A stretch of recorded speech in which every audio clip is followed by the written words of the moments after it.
From WMTW TV, where the news comes first, this is News 8 at 11.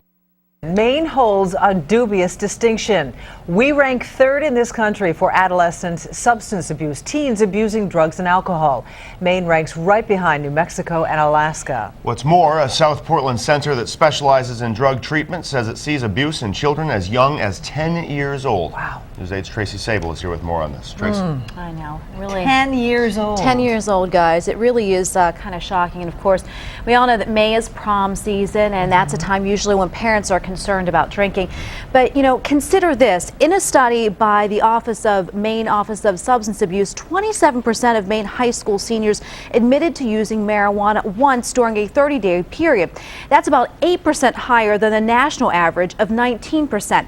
It's that kind of experimentation that was the start of trouble for one young man. He battled with drugs and alcohol for more than 5 years, and it all began when he was just 16.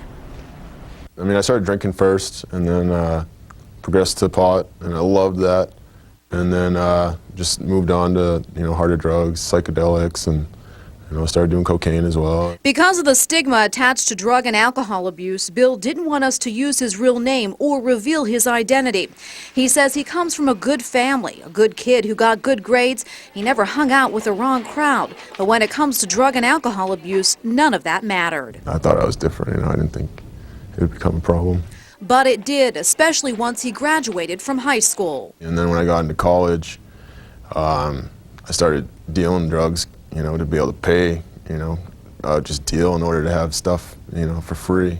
He was able to maintain his grades. Family members say they never suspected he was using, much less that he was an abuser and a dealer, until he ended up in the emergency room. Just on a serious alcohol and drug binge, and I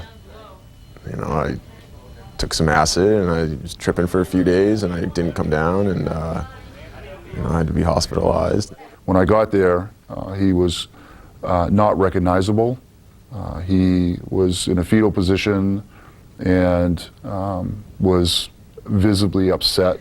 Bill's dad says it was one of the worst days of his life. It's a hopeless feeling. It's helpless. It's hopeless. Emotionally, you go through roller coasters. You ask yourself, what did I do wrong? Where did I go wrong? After Bill was in the hospital for 5 days, his father decided he needed further treatment. After spending time in mental institutions, Bill ended up at Day One, a rehabilitation facility that treats children as young as 10 for drug and alcohol problems. Prescription drugs were very common last year.